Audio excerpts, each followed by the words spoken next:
ಅಧ್ಯಾಯ 23 ಧರ್ಮ ಅಧರ್ಮ ತಪಸ್ಸು ದಾನ ಮತ್ತು ಕರ್ಮಫಲ. ಪ್ರಾಚೀನ ಗ್ರಂಥಗಳ ಪ್ರಕಾರ ಮನುಷ್ಯನು ಮಾಡಿದ ಪ್ರತಿಯೊಂದು ಕರ್ಮಕ್ಕೂ ಫಲವಿದೆ. ಅದು ಈ ಜನ್ಮದಲ್ಲಿಯೇ ಅಥವಾ ಮರಣದ ನಂತರವೂ ಅನುಭವಿಸಬೇಕಾಗುತ್ತದೆ. ಧರ್ಮ, ತಪಸ್ಸು ಮತ್ತು ದಾನ ಜೀವನದಲ್ಲಿ ಶುಭ ಫಲಗಳನ್ನು ನೀಡುತ್ತದೆ. ಇದಕ್ಕೆ ವಿರುದ್ಧವಾಗಿ ಅಧರ್ಮ ದುಃಖ ಮತ್ತು ಕಷ್ಟಗಳನ್ನು ತರುತ್ತದೆ. ಭವಿಷ್ಯ ಪುರಾಣದಲ್ಲಿ ದಾನದ ಮಹತ್ವವನ್ನು ವಿಶೇಷವಾಗಿ ವಿವರಿಸಲಾಗಿದೆ ಮತ್ತು ಅದರ ವಿವಿಧ ರೂಪಗಳನ್ನು ವಿವರಿಸಲಾಗಿದೆ. ದಾನದ ಮಹತ್ವ ಮತ್ತು ಅದರ ವಿಧಗಳು. ಭವಿಷ್ಯ ಪುರಾಣದಲ್ಲಿ ದಾನವನ್ನು ಅತ್ಯಂತ ಮಹತ್ವದ ಧಾರ್ಮಿಕ ಕರ್ಮವೆಂದು ವಿವರಿಸಲಾಗಿದೆ. ಭಿನ್ನ ಭಿನ್ನ ರೀತಿಯ ದಾನಗಳು ಭಿನ್ನ ಭಿನ್ನ ಪುಣ್ಯಫಲಗಳನ್ನು ನೀಡುತ್ತವೆ ಎಂದು ಹೇಳಲಾಗಿದೆ. ಭೂಮಿ ದಾನ. ತನ್ನ ಸಾಮರ್ಥ್ಯಕ್ಕೆ ಅನುಗುಣವಾಗಿ ಭೂಮಿಯನ್ನು ದಾನ ಮಾಡಿದರೆ ಅವಿನಾಶಿ ಪುಣ್ಯವನ್ನು ಪಡೆಯುತ್ತಾರೆ. ಸ್ವರ್ಣದಾನ. ಚಿನ್ನದ ದಾನವು ಪಾಪಗಳ ನಿವಾರಣೆಗೆ ಕಾರಣವಾಗುತ್ತದೆ. ಗೋದಾನ. ಹಸುವಿನ ದಾನವು ಲೌಕಿಕ ಸೌಕರ್ಯಗಳನ್ನು, ಸ್ವರ್ಗಲೋಕದ ಪ್ರಾಪ್ತಿಯನ್ನು ನೀಡುತ್ತದೆ. ಅನ್ನದಾನ. ಹಸಿದವರಿಗೆ ಆಹಾರ ನೀಡುವುದು ದಾನದ ಶ್ರೇಷ್ಠ ರೂಪವೆಂದು ಪರಿಗಣಿಸಲಾಗಿದೆ. ದೀಪದಾನ. ದೀಪವನ್ನು ಅರ್ಪಿಸುವುದರಿಂದ ಜ್ಞಾನ ಮತ್ತು ಬೆಳಕು ದೊರೆಯುತ್ತದೆ. ಜಲದಾನ. ಬಾಯಾರಿದವರಿಗೆ ನೀರು ನೀಡುವುದು ಅತ್ಯುನ್ನತ ಪುಣ್ಯದ ಕಾರ್ಯವಾಗಿದೆ. ವಸ್ತ್ರದಾನ. ಬಟ್ಟೆಗಳನ್ನು ದಾನ ಮಾಡುವುದರಿಂದ ಶೀತ ತಾಪಗಳಿಂದ ರಕ್ಷಣೆ ಸಿಗುತ್ತದೆ. ಗೃಹದಾನ. ನಿರಾಶ್ರಿತರಿಗೆ ಆಶ್ರಯ ನೀಡುವುದು ಮಹಾಪುಣ್ಯ. ಆಸನದಾನ. ದಣಿದವರಿಗೆ ಆಸನ ನೀಡುವುದು ಸಹ ಪುಣ್ಯಕರ. ವಿದ್ಯಾದಾನ. ಜ್ಞಾನ ಹಂಚಿಕೆ ಅತ್ಯುನ್ನತ ದಾನವಾಗಿದೆ, ಏಕೆಂದರೆ ಅದು ಶಾಶ್ವತವಾಗಿದೆ. ದಾನವನ್ನು ಯಾವಾಗಲೂ ಅರ್ಹ ವ್ಯಕ್ತಿಗೆ ನೀಡಬೇಕು, ಅಂದರೆ ನಿಜವಾಗಿಯೂ ಅಗತ್ಯವಿರುವ ಮತ್ತು ಯೋಗ್ಯನಾದ ವ್ಯಕ್ತಿಗೆ ನೀಡಬೇಕು. ಪಾಪಗಳು ಮತ್ತು ಅವುಗಳ ಪ್ರಾಯಶ್ಚಿತ್ತ. ಧರ್ಮಗ್ರಂಥಗಳು ಪಾಪಗಳ ಸ್ವರೂಪ ಮತ್ತು ಅವುಗಳ ಪ್ರಾಯಶ್ಚಿತ್ತಗಳ ಬಗ್ಗೆ ವಿವರವಾಗಿ ಹೇಳುತ್ತವೆ. ಗೋಹತ್ಯೆ. ಹಸುವನ್ನು ಕೊಲ್ಲುವುದು ಮಹಾಪಾಪ. ಇದರ ಪ್ರಾಯಶ್ಚಿತ್ತಕ್ಕೆ ಕಠಿಣ ಆಚರಣೆಗಳು ಮತ್ತು ಯಜ್ಞಗಳನ್ನು ಸೂಚಿಸಲಾಗಿದೆ. ಮದ್ಯಪಾನ. ಸುರಸೇವನೆ. ಇದು ಗಂಭೀರ ಪಾಪವಾಗಿ ಶುದ್ಧೀಕರಣ ವಿಧಿಗಳನ್ನು ಅನುಸರಿಸಬೇಕು. ಬ್ರಹ್ಮಹತ್ಯೆ. ಬ್ರಾಹ್ಮಣನನ್ನು ಕೊಲ್ಲುವುದು ಅತ್ಯಂತ ಘೋರ ಪಾಪವೆಂದು ಪರಿಗಣಿಸಲಾಗಿದೆ. ಬ್ರಹ್ಮಹತ್ಯೆಗೆ ಪ್ರಾಯಶ್ಚಿತ್ತ. ಕಾಡಿನಲ್ಲಿ ವಾಸಿಸಬೇಕು. ಕಪಾಲ ಅಂದರೆ ತಲೆಬುರುಡೆ ಹಿಡಿದು ಭಿಕ್ಷೆ ಬೇಡಬೇಕು. ನೆಲದ ಮೇಲೆಯೇ ಮಲಗಬೇಕು. ನದಿಯಲ್ಲಿ ನಿಯಮಿತವಾಗಿ ಸ್ನಾನ ಮಾಡಬೇಕು. ತಪಸ್ಸು ಮಾಡಬೇಕು. ಈ ರೀತಿಯ ತಪಸ್ಸನ್ನು 3 ಯಜ್ಞಗಳನ್ನು ಮಾಡುವವರೆಗೆ ಅಥವಾ ಜೀವಿತಾವಧಿಯವರೆಗೆ ಆಚರಿಸಬೇಕು. ಇದಲ್ಲದೆ ತೀರ್ಥಯಾತ್ರೆ, ದಾನ ಮತ್ತು ತಪಸ್ಸಿನಿಂದ ಪಾಪ ಪರಿಹಾರ ಸಾಧ್ಯವೆಂದು ಹೇಳಲಾಗಿದೆ. ಇತರೆ ಪಾಪಗಳು. ಗರ್ಭಪಾತ. ಇದು ಬ್ರಹ್ಮಹತ್ಯೆಗೆ ಸಮಾನವಾದ ಪಾಪವೆಂದು ಪರಿಗಣಿಸಲಾಗಿದೆ. ವ್ಯಭಿಚಾರ. ಇತರರ ಪತ್ನಿಯೊಂದಿಗೆ ಸಂಬಂಧ ಹೊಂದುವುದು ಗಂಭೀರ ಪಾಪ. ಕಳ್ಳತನ. ವಿಶೇಷವಾಗಿ ಚಿನ್ನ ಕದಿಯುವುದು ಕಠಿಣ ವ್ರತಗಳ ಮೂಲಕ ಪ್ರಾಯಶ್ಚಿತ್ತ ಮಾಡಬೇಕು. ಗುರುವಿಗೆ ದ್ರೋಹ. ಗುರುಪತ್ನಿಯೊಂದಿಗೆ ಅನೈತಿಕ ಸಂಬಂಧವು ಘೋರ ಪಾಪವಾಗಿದೆ. ಈ ಪಾಪಗಳಿಗೆ ಪ್ರತ್ಯೇಕ ಪ್ರಾಯಶ್ಚಿತ್ತ ವಿಧಾನಗಳನ್ನು ಶಾಸ್ತ್ರಗಳು ವಿವರಿಸುತ್ತವೆ. ಸೂರ್ಯದೇವರ ಮಹಿಮೆ. ಸೂರ್ಯದೇವರನ್ನು ಬ್ರಹ್ಮಾಂಡದ ಪೋಷಕ, ಬೆಳಕಿನ ಮೂಲ ಮತ್ತು ಎಲ್ಲಾ ರೋಗಗಳ ನಾಶಕವೆಂದು ಪೂಜಿಸಲಾಗುತ್ತದೆ. ಅವರನ್ನು ಮಾರ್ತಾಂಡ, ಭಾಸ್ಕರ ಮತ್ತು ವಿವಸ್ವಾನ್ ಮುಂತಾದ ಹಲವಾರು ಹೆಸರುಗಳಿಂದ ಕರೆಯಲಾಗುತ್ತದೆ. ಭವಿಷ್ಯ ಪುರಾಣದಲ್ಲಿ ಸೂರ್ಯದೇವರ ಕುಟುಂಬ ಮತ್ತು ಅವನ ವಿವಿಧ ರೂಪಗಳ ವಿವರಗಳು ದೊರೆಯುತ್ತವೆ. ಪತ್ನಿಯರು ಮತ್ತು ಮಕ್ಕಳು. ಸೂರ್ಯದೇವರ ಪತ್ನಿಯರು ಸಂಜ್ಞಾ, ಸರಯು, ಛಾಯಾ. ಸಂಜ್ಞನ ಮಕ್ಕಳು ವೈವಸ್ವತ ಮನು, ಯಮ, ಯಮುನಾ, ಅಶ್ವಿನಿ ಕುಮಾರರು. ಛಾಯನ ಮಕ್ಕಳು ಸವರ್ಣಿ ಮನು, ಶನಿ, ತಪತಿ. ಸೂರ್ಯನ ಒಂದು ವಿಶಿಷ್ಟ ಅಭಿವ್ಯಕ್ತಿ ಚೈಶ್ ಎಂದು ಹೇಳಲಾಗಿದ್ದು, ಅದು ಎಲ್ಲಾ ಆಸೆಗಳನ್ನು ಪೂರೈಸುವ ಶಕ್ತಿಯನ್ನು ಹೊಂದಿದೆ ಎಂದು ನಂಬಲಾಗುತ್ತದೆ. ಸೂರ್ಯದೇವರ ಸ್ತುತಿಗಳಲ್ಲಿ ಅವರು ಇಡೀ ಜಗತ್ತನ್ನು ಬೆಳಗುವವರು, ಅಜ್ಞಾನದ ಕತ್ತಲೆಯನ್ನು ದೂರ ಮಾಡುವವರು ಎಂದು ವರ್ಣಿಸಲಾಗಿದೆ. ಅವರ ಕಿರಣಗಳು ಭೂಮಿಯಲ್ಲಿರುವ ಎಲ್ಲಾ ಜೀವಿಗಳನ್ನು, ಸಸ್ಯಗಳು ಮತ್ತು ಪ್ರಾಣಿಗಳನ್ನು ಪೋಷಿಸುತ್ತವೆ. ಆಚರಣೆಗಳು ಮತ್ತು ಅವುಗಳ ಫಲಗಳು. ಧರ್ಮಗ್ರಂಥಗಳು ವಿವಿಧ ಆಚರಣೆಗಳು ಮತ್ತು ಅವುಗಳಿಂದ ದೊರೆಯುವ ಫಲಗಳನ್ನು ವಿವರಿಸುತ್ತವೆ. ಪವಿತ್ರ ನದಿಗಳಲ್ಲಿ ಸ್ನಾನ. ಗಂಗಾ ಮತ್ತು ಯಮುನಾ ಮುಂತಾದ ಪವಿತ್ರ ನದಿಗಳಲ್ಲಿ ಸ್ನಾನ ಮಾಡುವುದರಿಂದ ಪಾಪಗಳು ನಿವಾರಣೆಯಾಗಿ ಮೋಕ್ಷ ದೊರೆಯುತ್ತದೆ ಎಂದು ನಂಬಲಾಗುತ್ತದೆ. ದಾನ ಮತ್ತು ತಪಸ್ಸು. ದಾನ ಮತ್ತು ತಪಸ್ಸು ಆಧ್ಯಾತ್ಮಿಕ ಉನ್ನತಿಗೆ ಪ್ರಮುಖ ಮಾರ್ಗಗಳು. ವ್ರತಗಳ ಪಾಲನೆ. ಭಕ್ತಿಯಿಂದ ವ್ರತಗಳನ್ನು ಆಚರಿಸಿದರೆ ದುಃಖಗಳಿಂದ ಮುಕ್ತಿ ಮತ್ತು ಇಷ್ಟಾರ್ಥ ಸಾಧನೆ ಸಾಧ್ಯ.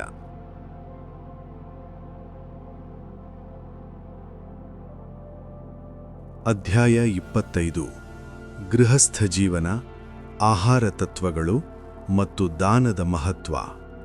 ಸನಾತನ ಧರ್ಮದಲ್ಲಿ ಗೃಹಸ್ಥಾಶ್ರಮವನ್ನು ಜೀವನದ ಅತ್ಯಂತ ಪ್ರಮುಖ ಹಂತವೆಂದು ಪರಿಗಣಿಸಲಾಗಿದೆ. ಈ ಹಂತದಲ್ಲಿ ಮನುಷ್ಯನು 4 ಪುರುಷಾರ್ಥಗಳನ್ನು ಸಾಧಿಸಲು ಅವಕಾಶ ಪಡೆಯುತ್ತಾನೆ: ಧರ್ಮ, ಅರ್ಥ, ಕಾಮ, ಮೋಕ್ಷ. ಗೃಹಸ್ಥನ ಕರ್ತವ್ಯಗಳು: ಸೇವೆ ಮತ್ತು ಗೌರವ. ತಮ್ಮ ಪೋಷಕರು, ಗುರುಗಳು, ವೃದ್ಧರು ಮತ್ತು ಅತಿಥಿಗಳನ್ನು ಗೌರವಿಸಬೇಕು. ಶುದ್ಧತೆ ಮತ್ತು ಸದಾಚಾರ.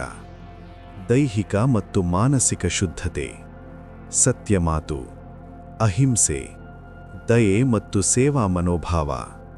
ಕುಟುಂಬದ ಜವಾಬ್ದಾರಿ. ಕುಟುಂಬವನ್ನು ಧರ್ಮದ ಮಾರ್ಗದಲ್ಲಿ ನಡೆಸಿ ಉತ್ತಮ ಶಿಕ್ಷಣ ನೀಡುವುದು ಗೃಹಸ್ಥನ ಪ್ರಮುಖ ಕರ್ತವ್ಯ. ಯಜ್ಞ ಮತ್ತು ದಾನ. ನಿಯಮಿತವಾಗಿ ಪಂಚಮಹಾಯಜ್ಞಗಳನ್ನು ಆಚರಿಸುವುದು ಮತ್ತು ತಮ್ಮ ಸಾಮರ್ಥ್ಯಕ್ಕೆ ಅನುಗುಣವಾಗಿ ದಾನ ಮಾಡುವುದು ಪುಣ್ಯಕರ. ಆಹಾರದ ನಿಯಮಗಳು. ಆಹಾರವು ದೇಹ, ಮನಸ್ಸು ಮತ್ತು ಆತ್ಮದ ಮೇಲೆ ಪ್ರಭಾವ ಬೀರುತ್ತದೆ. ಆದ್ದರಿಂದ ಆಹಾರದ ಬಗ್ಗೆ ವಿಶೇಷ ನಿಯಮಗಳನ್ನು ಪಾಲಿಸಬೇಕು. ನಿಷಿದ್ಧ ಆಹಾರಗಳು. ಕೆಲವು ಆಹಾರಗಳನ್ನು ತಾಮಸಿಕ ಎಂದು ಪರಿಗಣಿಸಲಾಗುತ್ತದೆ. ಕೆಲವು ಮಾಂಸಾಹಾರ, ಈರುಳ್ಳಿ, ಬೆಳ್ಳುಳ್ಳಿ, ಹಳೆಯ ಆಹಾರ. ಆಹಾರದ ಶುದ್ಧತೆ. ಶುದ್ಧ ಸ್ಥಳದಲ್ಲಿ ತಯಾರಿಸಬೇಕು. ಶುದ್ಧ ಕೈಗಳಿಂದ ಸೇವಿಸಬೇಕು. ದೇವರನ್ನು ಸ್ಮರಿಸಿ ಆಹಾರ ಸೇವಿಸಬೇಕು. ಆಹಾರದ ಗೌರವ. ಆಹಾರವನ್ನು ಬ್ರಹ್ಮನ ರೂಪವೆಂದು ಗೌರವಿಸಬೇಕು. ಸಾತ್ವಿಕ ಆಹಾರ. ಹಣ್ಣುಗಳು, ತರಕಾರಿಗಳು, ಧಾನ್ಯಗಳು, ಹಾಲು. ಇವು ಮನಸ್ಸಿನ ಶಾಂತಿ ಮತ್ತು ಆರೋಗ್ಯವನ್ನು ಹೆಚ್ಚಿಸುತ್ತವೆ. ಅನ್ನದಾನದ ಮಹತ್ವ. ಹಸಿದವರಿಗೆ ಆಹಾರ ನೀಡುವುದು ಪರಮಧರ್ಮವೆಂದು ಹೇಳಲಾಗಿದೆ. ಇದರ ಫಲ ಅಮೂಲ್ಯವಾಗಿದೆ. ದಾನದ ನಿಯಮಗಳು ಮತ್ತು ಫಲಗಳು. ಭವಿಷ್ಯ ಪುರಾಣದಲ್ಲಿ ದಾನದ ನಿಯಮಗಳು ಮತ್ತು ಫಲಗಳನ್ನು ವಿವರಿಸಲಾಗಿದೆ. ಯೋಗ್ಯ ವ್ಯಕ್ತಿಗೆ ದಾನ. ದಾನವನ್ನು ಯಾವಾಗಲೂ ಅರ್ಹ ಮತ್ತು ಅಗತ್ಯವಿರುವ ವ್ಯಕ್ತಿಗೆ ನೀಡಬೇಕು. ವಿವಿಧ ದಾನಗಳ ಫಲಗಳು. ಗೋದಾನ. ಸ್ವರ್ಗಲೋಕ ಪ್ರಾಪ್ತಿ ಮತ್ತು ಪೂರ್ವಜರಿಗೆ ಮೋಕ್ಷ. ಅನ್ನದಾನ. ಎಂದಿಗೂ ಆಹಾರದ ಕೊರತೆಯಾಗುವುದಿಲ್ಲ. ವಸ್ತ್ರದಾನ. ಉತ್ತಮ ವಸ್ತ್ರ ಮತ್ತು ಗೌರವ ಲಭಿಸುತ್ತದೆ. ತಿಲ್ದಾನ. ಪಾಪ ನಿವಾರಣೆ ಮತ್ತು ಆರೋಗ್ಯ. ದೀಪದಾನ. ಜ್ಞಾನ ಮತ್ತು ಜೀವನದಲ್ಲಿ ಬೆಳಕು. ಲೋಹದಾನ. ಶನಿದೋಷ ನಿವಾರಣೆ. ಭವಿಷ್ಯ ಪುರಾಣವು ನಮಗೆ ಜೀವನದ ಪ್ರತಿಯೊಂದು ಅಂಶದಲ್ಲಿ ಧರ್ಮ, ದಾನ, ತಪಸ್ಸು ಮತ್ತು ಶುದ್ಧತೆಯ ಮಹತ್ವವನ್ನು ಕಲಿಸುತ್ತದೆ. ಇವುಗಳನ್ನು ಪಾಲಿಸುವ ಮೂಲಕ ಮನುಷ್ಯನು ಸುಖ, ಶಾಂತಿ ಮತ್ತು ಅಂತಿಮವಾಗಿ ಮೋಕ್ಷವನ್ನು ಸಾಧಿಸಬಹುದು. ದಾನ ಮಾಡುವ ವಿಧಾನ ಮತ್ತು ಮನೋಭಾವ. ದಾನವನ್ನು ಯಾವಾಗಲೂ ಭಕ್ತಿ ಮತ್ತು ಹರ್ಷಚಿತ್ತದಿಂದ ಮಾಡಬೇಕು ಎಂದು ಶಾಸ್ತ್ರಗಳು ಹೇಳುತ್ತವೆ. ದಾನ ಮಾಡುವಾಗ ಮನಸ್ಸಿನಲ್ಲಿ ಶುದ್ಧತೆ ಇರಬೇಕು. ಆಡಂಬರ ಅಥವಾ ದುರಹಂಕಾರವನ್ನು ತಪ್ಪಿಸಬೇಕು. ಅನಾಮಧೇಯ ದಾನವನ್ನು ಅತ್ಯುತ್ತಮ ದಾನವೆಂದು ಪರಿಗಣಿಸಲಾಗಿದೆ. ತನ್ನ ಸಾಮರ್ಥ್ಯಕ್ಕೆ ಮೀರಿ ದಾನ ಮಾಡಬಾರದು.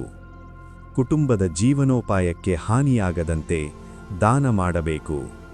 ಅಧ್ಯಾಯ 6 ಕರ್ಮ, ಲೋಕಗಳು ಮತ್ತು ತೀರ್ಥಯಾತ್ರೆಯ ಮಹತ್ವ. ಹಿಂದೂ ಧರ್ಮದಲ್ಲಿ ಕರ್ಮದ ತತ್ವವು ಅತ್ಯಂತ ಮೂಲಭೂತವಾದ ಸಿದ್ಧಾಂತವಾಗಿದೆ. ಪ್ರತಿಯೊಬ್ಬ ಜೀವಿಯು ತನ್ನ ಕ್ರಿಯೆಗಳ ಫಲವನ್ನು ಅನುಭವಿಸಲೇಬೇಕು.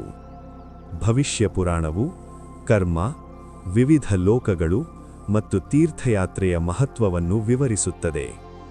ಕರ್ಮ ಮತ್ತು ಪುನರ್ಜನ್ಮ. ಕರ್ಮದ ತತ್ವದ ಪ್ರಕಾರ ಪ್ರತಿಯೊಂದು ಕ್ರಿಯೆಗೆ ಫಲವಿದೆ. ಆ ಫಲವನ್ನು ಈ ಜನ್ಮದಲ್ಲಿ ಅಥವಾ ಮುಂದಿನ ಜನ್ಮದಲ್ಲಿ ಅನುಭವಿಸಬೇಕು. ಶುಭ ಕರ್ಮಗಳು ಉನ್ನತ ಜನ್ಮಕ್ಕೆ ಕಾರಣವಾಗುತ್ತವೆ. ಅಶುಭ ಕರ್ಮಗಳು ಕೆಳಮಟ್ಟದ ಜನ್ಮಗಳಿಗೆ ಕಾರಣವಾಗುತ್ತವೆ. ಕರ್ಮದ ವಿಧಗಳು. ಕರ್ಮವನ್ನು 3 ವಿಧಗಳಾಗಿ ವರ್ಗೀಕರಿಸಲಾಗಿದೆ. ಸಂಚಿತ ಕರ್ಮ, ಹಿಂದಿನ ಜನ್ಮಗಳಲ್ಲಿ ಮಾಡಿದ ಎಲ್ಲಾ ಕರ್ಮಗಳ ಸಂಗ್ರಹ. ಪ್ರಾರಬ್ಧ ಕರ್ಮ, ಈ ಜನ್ಮದಲ್ಲಿ ಅನುಭವಿಸಬೇಕಾದ ಕರ್ಮಗಳು. ಕ್ರಿಯಾಮಾಣ ಕರ್ಮ, ಈ ಜನ್ಮದಲ್ಲಿ ನಾವು ಮಾಡುತ್ತಿರುವ ಹೊಸ ಕರ್ಮಗಳು. ನಿಷ್ಕಾಮ ಕರ್ಮ, ಫಲದ ನಿರೀಕ್ಷೆಯಿಲ್ಲದೆ ಮಾಡುವ ಕಾರ್ಯಗಳನ್ನು ನಿಷ್ಕಾಮ ಕರ್ಮ ಎಂದು ಕರೆಯುತ್ತಾರೆ. ಇವು ಬಂಧನದಿಂದ ಮುಕ್ತಿಗೆ ದಾರಿ ಮಾಡಿಕೊಡುತ್ತವೆ. ಶುಭ ಮತ್ತು ಅಶುಭ ಕರ್ಮಗಳ ಫಲಗಳು. ಶುಭ ಕರ್ಮಗಳು: ದಾನ, ಪರೋಪಕಾರ, ಕರುಣೆ. ಇವು ಸ್ವರ್ಗಲೋಕಕ್ಕೆ ದಾರಿ ಮಾಡಿಕೊಡುತ್ತವೆ. ಅಶುಭ ಕರ್ಮಗಳು: ಹಿಂಸೆ, ಸುಳ್ಳು, ಕಳ್ಳತನ. ಇವು ನರಕಲೋಕಗಳಿಗೆ ಕಾರಣವಾಗುತ್ತವೆ. ವಿವಿಧ ಲೋಕಗಳ ವಿವರಣೆ. ಭವಿಷ್ಯ ಪುರಾಣವು ಕೆಲವು ಲೋಕಗಳ ಬಗ್ಗೆ ವಿವರಿಸುತ್ತದೆ. ಸ್ವರ್ಗಲೋಕ, ಪುಣ್ಯಾತ್ಮರು ವಾಸಿಸುವ ಸ್ಥಳ. ಇಲ್ಲಿ ಸುಖ ಮತ್ತು ಆನಂದ ಸಿಗುತ್ತದೆ, ಆದರೆ ಇದು ಶಾಶ್ವತವಲ್ಲ. ಪೃಥ್ವಿಲೋಕ, ಇದು ಕರ್ಮಭೂಮಿ. ಇಲ್ಲಿ ಜೀವಿಗಳು ಕರ್ಮ ಮಾಡಿ ಫಲವನ್ನು ಅನುಭವಿಸುತ್ತಾರೆ. ಇದೇ ಮೋಕ್ಷಕ್ಕೆ ದಾರಿ. ನರಕಲೋಕ, ಪಾಪ ಮಾಡಿದವರು ಇಲ್ಲಿ ಶಿಕ್ಷೆ ಅನುಭವಿಸುತ್ತಾರೆ. ಉದಾಹರಣೆಗೆ ರೌರವ, ಕುಂಭೀಪಾಕ ಮುಂತಾದವು. ಪಿತೃಲೋಕ, ಇದು ಪೂರ್ವಜರು, ಪಿತೃಗಳು ವಾಸಿಸುವ ಲೋಕ. ಶ್ರಾದ್ದ ಮತ್ತು ತರ್ಪಣಗಳಿಂದ ಅವರಿಗೆ ಶಾಂತಿ ದೊರಕುತ್ತದೆ. ನಾಗಲೋಕ, ನಾಗರು ವಾಸಿಸುವ ಲೋಕ. ತೀರ್ಥಯಾತ್ರೆಯ ಮಹತ್ವ. ತೀರ್ಥಯಾತ್ರೆ ಪಾಪ ನಿವಾರಣೆ ಮತ್ತು ಪುಣ್ಯ ಸಂಪಾದನೆಗೆ ಮಹತ್ವದ್ದಾಗಿದೆ. ಪವಿತ್ರ ನದಿಗಳು. ಗಂಗಾ, ಯಮುನೆ, ಸರಸ್ವತಿ, ಗೋದಾವರಿ, ಕೃಷ್ಣ, ನರ್ಮದಾ ಮತ್ತು ಸಿಂಧೂ ನದಿಗಳು ಪವಿತ್ರವೆಂದು ಪರಿಗಣಿಸಲಾಗಿದೆ. ಈ ನದಿಗಳಲ್ಲಿ ಸ್ನಾನ ಮಾಡುವುದರಿಂದ ಪಾಪಗಳು ನಿವಾರಣೆಯಾಗುತ್ತವೆ ಮತ್ತು ಮೋಕ್ಷ ದೊರಕುತ್ತದೆ. ಪ್ರಮುಖ ತೀರ್ಥಕ್ಷೇತ್ರಗಳು: ಕಾಶಿ, ಪ್ರಯಾಗ, ಹರಿದ್ವಾರ, ಅಯೋಧ್ಯ, ಮಥುರಾ, ದ್ವಾರಕಾ. ಈ ಸ್ಥಳಗಳಿಗೆ ಭೇಟಿ ನೀಡುವುದರಿಂದ ಅಪಾರ ಪುಣ್ಯ ಲಭಿಸುತ್ತದೆ. ಗಂಗಾ ಸ್ನಾನದ ಮಹತ್ವ. ಗಂಗಾ ನದಿಯಲ್ಲಿ ಸ್ನಾನ ಮಾಡುವುದರಿಂದ ಪಾಪ ನಿವಾರಣೆ, ಪರಮಧಾಮ ಪ್ರಾಪ್ತಿ. ಸಂಗಮದ ಮಹತ್ವ. 2 ಅಥವಾ ಹೆಚ್ಚು ನದಿಗಳು ಸೇರುವ ಸ್ಥಳವನ್ನು ಸಂಗಮ ಎಂದು ಕರೆಯುತ್ತಾರೆ. ಇಲ್ಲಿ ಸ್ನಾನ ಮಾಡುವುದು ಅತ್ಯಂತ ಪುಣ್ಯಕರ. ಸೃಷ್ಟಿಯ ಪ್ರಕ್ರಿಯೆ ಮತ್ತು ತ್ರಿಮೂರ್ತಿ. ಭವಿಷ್ಯ ಪುರಾಣವು ಸೃಷ್ಟಿಯ ಪ್ರಕ್ರಿಯೆಯನ್ನು ತ್ರಿಮೂರ್ತಿಗಳ ಮೂಲಕ ವಿವರಿಸುತ್ತದೆ. ಬ್ರಹ್ಮ, ಬ್ರಹ್ಮನು ಸೃಷ್ಟಿಕರ್ತ. ಅವನು ಬ್ರಹ್ಮಾಂಡ, ಜೀವಿಗಳು ಮತ್ತು ಲೋಕಗಳನ್ನು ಸೃಷ್ಟಿಸುತ್ತಾನೆ. ವಿಷ್ಣು, ವಿಷ್ಣುನು ರಕ್ಷಕ. ಅವನು ಧರ್ಮವನ್ನು ರಕ್ಷಿಸಲು ವಿವಿಧ ಅವತಾರಗಳು ತಾಳುತ್ತಾನೆ. ಮಹೇಶ, ಶಿವ, ಶಿವನು ಸಂಹಾರಕ. ಸೃಷ್ಟಿಯ ಅಂತ್ಯದಲ್ಲಿ ಎಲ್ಲವನ್ನೂ ಮೂಲ ಸ್ಥಿತಿಗೆ ವಾಪಸ್ಸು ಮಾಡುತ್ತಾನೆ. ಈ ಮೂವರು ಸೇರಿ ಬ್ರಹ್ಮಾಂಡದ ಸಮತೋಲನವನ್ನು ಕಾಪಾಡುತ್ತಾರೆ. ಪೌರಾಣಿಕ ಕಥೆಗಳು ಮತ್ತು ಬೋಧನೆಗಳು.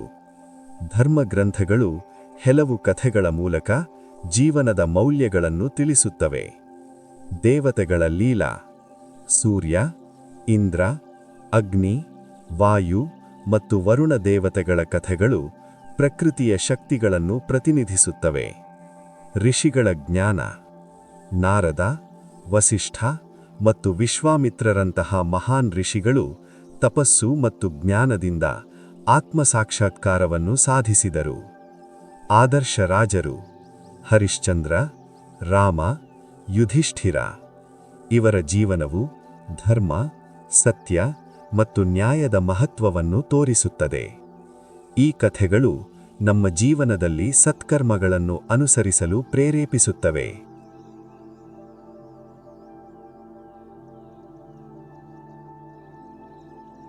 ಅಧ್ಯಾಯ 28 ಗ್ರಹ ಶಾಂತಿ, ಪೂಜಾ ವಿಧಾನಗಳು ಮತ್ತು ನೈತಿಕತೆ. ಭವಿಷ್ಯ ಪುರಾಣವು ಗ್ರಹಗಳ ಪ್ರಭಾವ ಮತ್ತು ಅವುಗಳಿಗೆ ಪರಿಹಾರಗಳನ್ನು ವಿವರಿಸುತ್ತದೆ. ಜ್ಯೋತಿಷ್ಯದ ಪ್ರಕಾರ ನವಗ್ರಹಗಳು ಮಾನವ ಜೀವನದ ಮೇಲೆ ಪ್ರಭಾವ ಬೀರುತ್ತವೆ. ಅಶುಭ ಪರಿಣಾಮಗಳನ್ನು ಕಡಿಮೆ ಮಾಡಲು ವಿಶೇಷ ಪೂಜಾ ವಿಧಾನಗಳನ್ನು ಸೂಚಿಸಲಾಗಿದೆ. ಗ್ರಹ ಶಾಂತಿ ಪರಿಹಾರಗಳು. ಸೂರ್ಯ, ಆದಿತ್ಯ ಹೃದಯ ಸ್ತೋತ್ರ ಪಠಣೆ, ಭಾನುವಾರದ ಉಪವಾಸ, ಗೋಧಿ, ಬೆಲ್ಲ, ತಾಮ್ರ ದಾನ. ಚಂದ್ರ, ಸೋಮವಾರ ಉಪವಾಸ, ಶಿವಪೂಜೆ, ಹಾಲು, ಅಕ್ಕಿ, ಬೆಳ್ಳಿ ದಾನ. ಮಂಗಳ, ಹನುಮಂತ ಪೂಜೆ, ಮಂಗಳವಾರ ಉಪವಾಸ, ಮಸೂರ ದಾಲ್, ಬೆಲ್ಲ ದಾನ. ಬುಧ, ಗಣೇಶ ಪೂಜೆ, ಬುಧವಾರ ಉಪವಾಸ, ಮೂಂಗ್ ದಾಲ್, ಹಸಿರು ವಸ್ತ್ರ ದಾನ. ಗುರು ಅಥವಾ ಬೃಹಸ್ಪತಿ, ವಿಷ್ಣು ಪೂಜೆ, ಗುರುವಾರ ಉಪವಾಸ, ಚೆಣದಾಳು, ಹಳದಿ ವಸ್ತು ದಾನ. ಶುಕ್ರ, ಲಕ್ಷ್ಮೀದೇವಿ ಪೂಜೆ, ಶುಕ್ರವಾರ ಉಪವಾಸ, ಮೊಸರು, ಬಿಳಿ ವಸ್ತ್ರ, ಸಕ್ಕರೆ ದಾನ.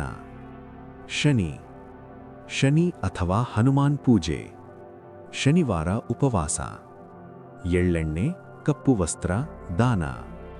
ರಾಹು ಮತ್ತು ಕೇತು, ಶಿವ ಅಥವಾ ಭೈರವ ಪೂಜೆ, ನಾಗದೇವತೆ ಆರಾಧನೆ, ಉದ್ದಿನಬೇಳೆ, ಕಪ್ಪು ಎಳ್ಳು ದಾನ. ಪೂಜಾ ವಿಧಾನಗಳು. ಭವಿಷ್ಯ ಪುರಾಣವು ವಿವಿಧ ದೇವತೆಗಳ ಪೂಜಾ ವಿಧಾನಗಳು ಮತ್ತು ಮಂತ್ರಗಳನ್ನು ವಿವರಿಸುತ್ತದೆ. ಈ ಪೂಜೆಗಳು ಮನಸ್ಸಿನ ಶುದ್ಧತೆ, ಶಾಂತಿ ಮತ್ತು ಆಧ್ಯಾತ್ಮಿಕ ಪ್ರಗತಿಗೆ ಸಹಾಯ ಮಾಡುತ್ತವೆ. ಈ ಅಧ್ಯಾಯಗಳು ನಮಗೆ ಹೇಳುವ ಮುಖ್ಯ ಸಂದೇಶ: ಧರ್ಮವನ್ನು ಪಾಲಿಸಬೇಕು, ದಾನ ಮತ್ತು ತಪಸ್ಸು ಮಾಡಬೇಕು, ಶುದ್ಧ ಮನಸ್ಸಿನಿಂದ ಪೂಜೆ ಮಾಡಬೇಕು. ಇವುಗಳ ಮೂಲಕ ಜೀವನದಲ್ಲಿ ಸುಖ, ಶಾಂತಿ ಮತ್ತು ಮೋಕ್ಷವನ್ನು ಪಡೆಯಬಹುದು. ಭಕ್ತರಿಗೆ ಮಾರ್ಗದರ್ಶನ ಮತ್ತು ಪೂಜಾ ವಿಧಾನಗಳು. ಭಕ್ತರು ದೈವಿಕ ಅನುಗ್ರಹವನ್ನು ಪಡೆಯಲು ಸಹಾಯ ಮಾಡಲು ನಿರ್ದಿಷ್ಟ ಆಚರಣೆಗಳು ಮತ್ತು ಮಂತ್ರಗಳನ್ನು ಸೂಚಿಸಲಾಗಿದೆ. ಸೂರ್ಯಾರಾಧನೆ. ಸೂರ್ಯದೇವರು ಗೋಚರ ದೇವತೆಯಾಗಿರುವುದರಿಂದ ಅವರ ಆರಾಧನೆಗೆ ವಿಶೇಷ ಮಹತ್ವವಿದೆ. ಅವರಿಗೆ ಅರ್ಘ್ಯ ಅರ್ಪಿಸುವುದು, ಆದಿತ್ಯ ಹೃದಯ ಸ್ತೋತ್ರ ಪಠಿಸುವುದು ಮತ್ತು ಸೂರ್ಯ ಮಂತ್ರಗಳನ್ನು ಜಪಿಸುವುದರಿಂದ ಉತ್ತಮ ಆರೋಗ್ಯ ಮತ್ತು ಸಮೃದ್ಧಿ ದೊರೆಯುತ್ತದೆ. ಶಿವ ಆರಾಧನೆ. ಶಿವನನ್ನು ಲಿಂಗ ರೂಪದಲ್ಲಿ ಅಥವಾ ವಿಗ್ರಹವಾಗಿ ಪೂಜಿಸಲಾಗುತ್ತದೆ. ಬೇಲ್ಪತ್ರ, ಧಾತುರಾ ಹೂವುಗಳು, ನೀರು ಮತ್ತು ಹಾಲಿನಿಂದ ಅಭಿಷೇಕ ಮಾಡುವುದರಿಂದ ಮೋಕ್ಷ ದೊರೆಯುತ್ತದೆ. ಮಹಾಮೃತ್ಯುಂಜಯ ಮಂತ್ರ ಪಠಿಸುವುದರಿಂದ ರೋಗಗಳು ಮತ್ತು ಸಂಕಟಗಳಿಂದ ವಿಮುಕ್ತಿ ಸಿಗುತ್ತದೆ. ವಿಷ್ಣು ಆರಾಧನೆ. ವಿಷ್ಣುವನ್ನು ತುಳಸಿ ಎಲೆಗಳು, ಹಳದಿ ಹೂವುಗಳು ಮತ್ತು ನೈವೇದ್ಯಗಳಿಂದ ಪೂಜಿಸಲಾಗುತ್ತದೆ. ವಿಷ್ಣು ಸಹಸ್ರನಾಮ ಪಠಿಸುವುದು ಮತ್ತು ಅವತಾರಗಳ ಕಥೆಗಳನ್ನು ಕೇಳುವುದು ಅತ್ಯಂತ ಪುಣ್ಯಕರವಾಗಿದೆ.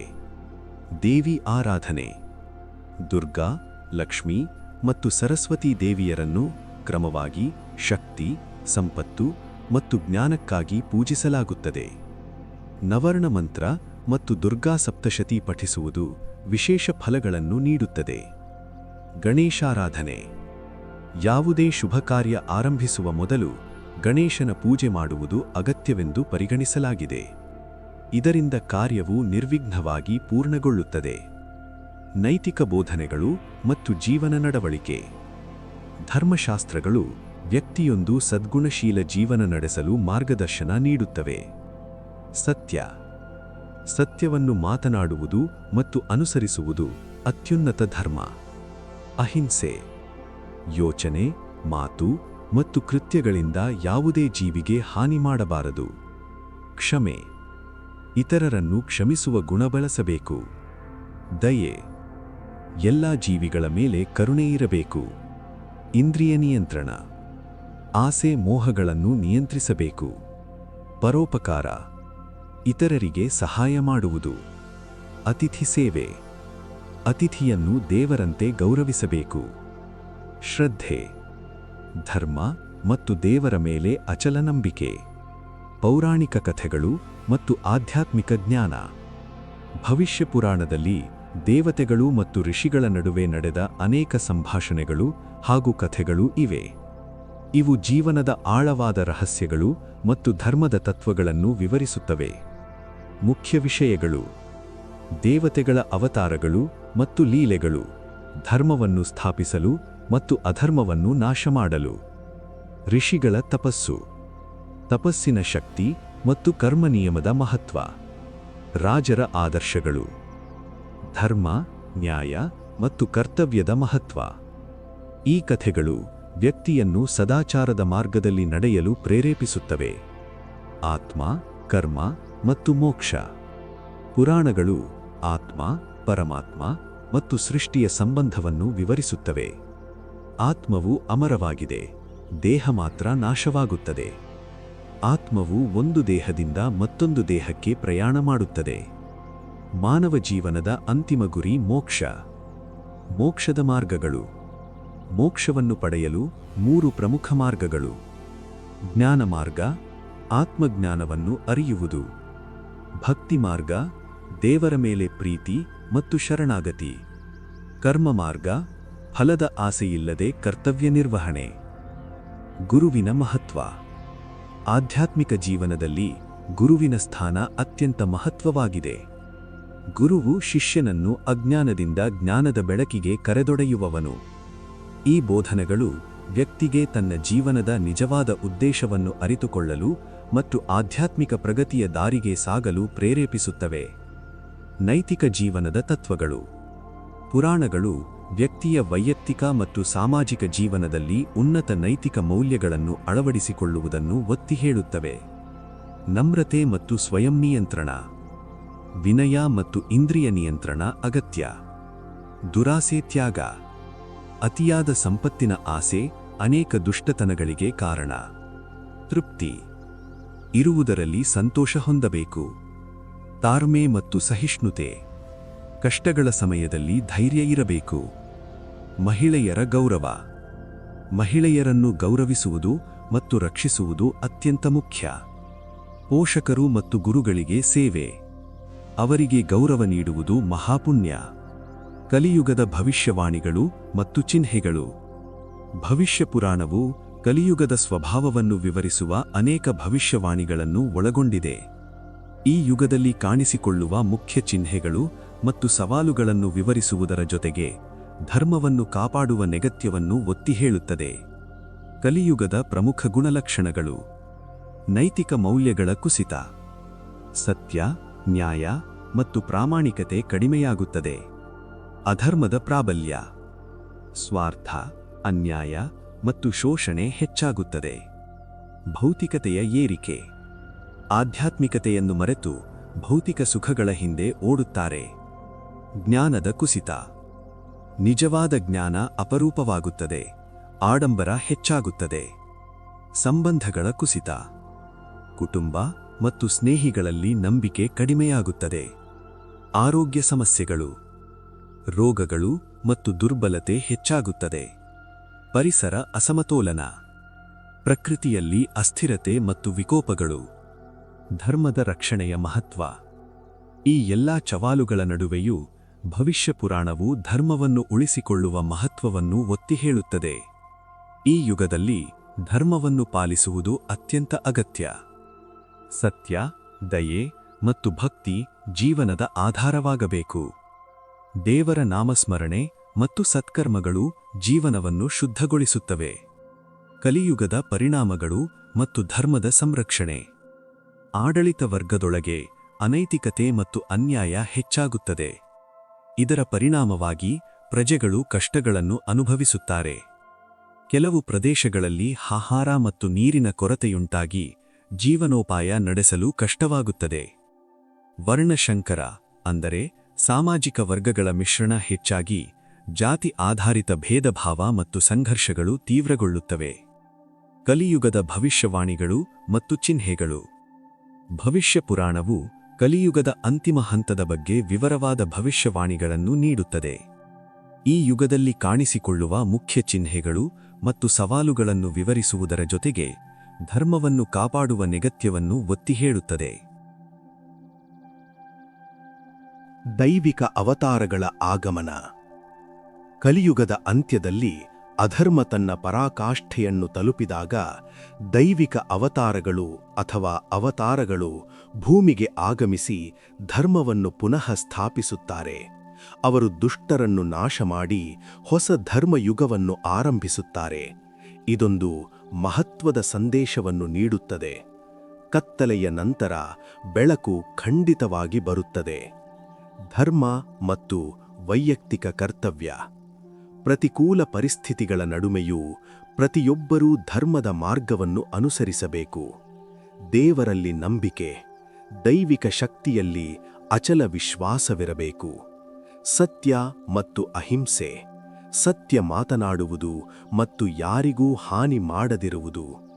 ದಾನ ಮತ್ತು ಸೇವೆ. ತಮ್ಮ ಸಾಮರ್ಥ್ಯಕ್ಕೆ ಅನುಗುಣವಾಗಿ ಸಹಾಯ ಮಾಡುವುದು. ನಾಮ ಸಂಕೀರ್ತನೆ.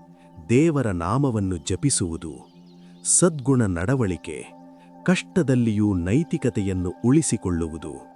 ತೀರ್ಥಯಾತ್ರೆ ಮತ್ತು ಉಪವಾಸ. ಆಧ್ಯಾತ್ಮಿಕ ಶುದ್ಧೀಕರಣಕ್ಕಾಗಿ ಅನುಸರಿಸುವುದು. ಭವಿಷ್ಯ ಪುರಾಣವು ಯಾವುದೇ ಪರಿಸ್ಥಿತಿಯಲ್ಲೂ ಧರ್ಮವನ್ನು ತ್ಯಜಿಸಬಾರದು ಎಂದು ಸ್ಪಷ್ಟವಾಗಿ ತಿಳಿಸುತ್ತದೆ. ಕಲಿಯುಗದ ಪ್ರಮುಖ ಲಕ್ಷಣಗಳು.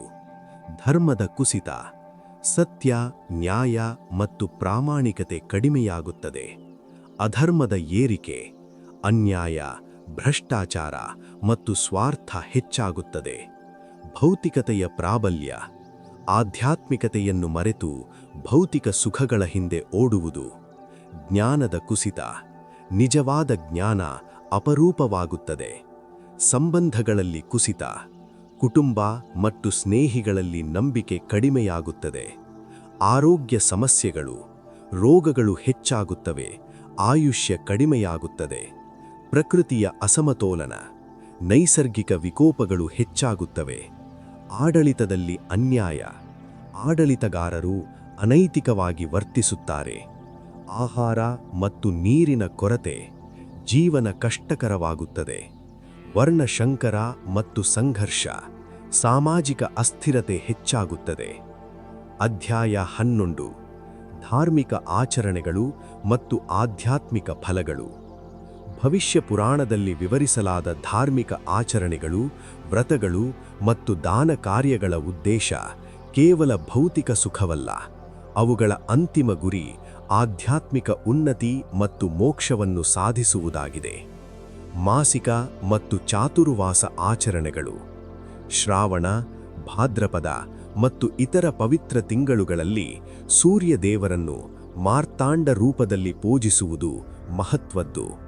ಈ ಸಮಯದಲ್ಲಿ ಉಪವಾಸ, ಪೂಜೆ ಮತ್ತು ಜಪ ಮಾಡುವುದರಿಂದ ವ್ಯಕ್ತಿಗೆ ಸೂರ್ಯನ ಲೋಕವನ್ನು ಪಡೆಯುವ ಪುಣ್ಯ ದೊರೆಯುತ್ತದೆ. ಸೂರ್ಯನ ಭಾಸ್ಕರ ರೂಪದ ಆರಾಧನೆ. ಕಾರ್ತೀಕ ತಿಂಗಳಂತಹ ಪವಿತ್ರ ಅವಧಿಯಲ್ಲಿ ಸೂರ್ಯನನ್ನು ಭಾಸ್ಕರ ರೂಪದಲ್ಲಿ ಪೂಜಿಸಲಾಗುತ್ತದೆ. ಈ ಸಮಯದಲ್ಲಿ ನಿಯಮಿತ ಉಪವಾಸ, ಹಾಲಿನ ಸೇವನೆ ಮತ್ತು ಸೂರ್ಯನ ನಾಮ ಜಪ ಮಾಡುವುದರಿಂದ ಆಧ್ಯಾತ್ಮಿಕ ಲಾಭ ದೊರೆಯುತ್ತದೆ. ಗೋಮೂತ್ರದ ಮಹತ್ವ. ಗೋಮೂತ್ರವನ್ನು ಶುದ್ಧೀಕರಣದ ಸಂಕೇತವೆಂದು ಪರಿಗಣಿಸಲಾಗಿದೆ. ಇದನ್ನು ಬಳಸಿ ಶುದ್ಧೀಕರಣ ಮಾಡುವ ವ್ಯಕ್ತಿಗೆ ಸಮೃದ್ಧಿ ದೊರೆಯುತ್ತದೆ ಮತ್ತು ಆಧ್ಯಾತ್ಮಿಕ ಪ್ರಗತಿ ಸಾಧ್ಯವಾಗುತ್ತದೆ. ದಾನ ಮತ್ತು ಪುಣ್ಯ ಫಲಗಳು. ದಾನ ಕಾರ್ಯಗಳು ಧಾರ್ಮಿಕ ಜೀವನದ ಪ್ರಮುಖ ಅಂಶವಾಗಿವೆ. ನಿಸ್ವಾರ್ಥ ಮನೋಭಾವದಿಂದ ಮಾಡಿದ ದಾನವು ಪಾಪಗಳನ್ನು ನಿವಾರಿಸುತ್ತದೆ, ಪುಣ್ಯವನ್ನು ಹೆಚ್ಚಿಸುತ್ತದೆ, ಆಧ್ಯಾತ್ಮಿಕ ಪ್ರಗತಿಗೆ ದಾರಿ ಮಾಡಿಕೊಡುತ್ತದೆ. ಬ್ರಾಹ್ಮಣರಿಗೆ ದೇಣಿಗೆಗಳ ಮಹತ್ವ.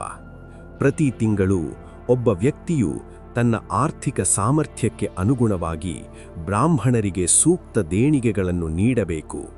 ದಾನವನ್ನು ಅತ್ಯಂತ ಪುಣ್ಯಕರವೆಂದು ಪರಿಗಣಿಸಲಾಗುತ್ತದೆ. ಇದು ಲೌಕಿಕ ಮತ್ತು ಆಧ್ಯಾತ್ಮಿಕ ಪ್ರಯೋಜನಗಳನ್ನು ನೀಡುತ್ತದೆ. ಪುರಾಣ ಪಠಣ ಮತ್ತು ಭಕ್ತಿ ಕಾರ್ಯಕ್ರಮಗಳು. ಚಾತುರ್ಮಾಸದ ಅಂತ್ಯದಲ್ಲಿ ಪುರಾಣಗಳ ಪಠಣವನ್ನು ಏರ್ಪಡಿಸುವುದು, ಆಧ್ಯಾತ್ಮಿಕ ಪ್ರವಚನಗಳು ಅಥವಾ ಕಥೆಗಳು ಮತ್ತು ಭಕ್ತಿಗೀತೆಗಳು ಅಥವಾ ಕೀರ್ತನೆಗಳನ್ನು ಆಯೋಜಿಸುವುದು ಅತ್ಯಂತ ಶುಭಕರ. ವಿದ್ವಾಂಸರನ್ನು ಗೌರವಿಸುವುದು ಪುಣ್ಯದ ಕಾರ್ಯವೆಂದು ಪರಿಗಣಿಸಲಾಗುತ್ತದೆ. ಕಥಾವಾಚಕರ ಗೌರವ ಮತ್ತು ಶ್ರಾದ್ದ ವಿಧಿಗಳು. ಭಕ್ತರು ಆಧ್ಯಾತ್ಮಿಕ ಕಥಾವಾಚಕರನ್ನು ಗೌರವಿಸಿ ಅವರ ಮಾರ್ಗದರ್ಶನದಲ್ಲಿ ಶ್ರಾದ್ದ ವಿಧಿಗಳನ್ನು ನೆರವೇರಿಸಬೇಕು. ಇಂತಹ ಶ್ರಾದ್ದ ವಿಧಿಗಳು ಪೂರ್ವಜರ ಆತ್ಮಶಾಂತಿಗೆ ಸಹಕಾರಿ ಎಂದು ನಂಬಲಾಗಿದೆ. ಅಭಿಜೀತ್ ತಿಥಿಯ ಮಹತ್ವ. ಅಭಿಜೀತ್ ತಿಥಿಯನ್ನು ಧರ್ಮ, ಅರ್ಥ, ಕಾಮ ಮತ್ತು ಕುಟುಂಬ ಸಮೃದ್ಧಿಗೆ ಅತ್ಯಂತ ಶುಭಕರ ದಿನವೆಂದು ಪರಿಗಣಿಸಲಾಗಿದೆ. ಈ ದಿನದಲ್ಲಿ ಮಾಡಿದ ಕಾರ್ಯಗಳು ಶಾಶ್ವತ ಫಲ ನೀಡುತ್ತವೆ ಎಂದು ನಂಬಿಕೆ. ವ್ರತಗಳ ಫಲಗಳು ಮತ್ತು ಮೋಕ್ಷ. ಕಾಮೋದ ಮತ್ತು ಪಾಪನಾಶಿನಿ ಸಪ್ತಮಿ ಮೊದಲಾದ ವ್ರತಗಳನ್ನು ಆಚರಿಸುವುದರಿಂದ ಪಾಪಗಳ ನಿರ್ಮೂಲನ ಹಾಗೂ ಆಸೆಗಳ ಪೂರ್ಣತೆ ಸಾಧ್ಯವಾಗುತ್ತದೆ. ಈ ವ್ರತಗಳು ಆರೋಗ್ಯ, ದೀರ್ಘಾಯುಷ್ಯ ಮತ್ತು ಸ್ವರ್ಗಲೋಕ ಪ್ರಾಪ್ತಿಗೆ ಸಹಕಾರಿ. ಸೂರ್ಯದೇವರ ಸ್ಮರಣೆ.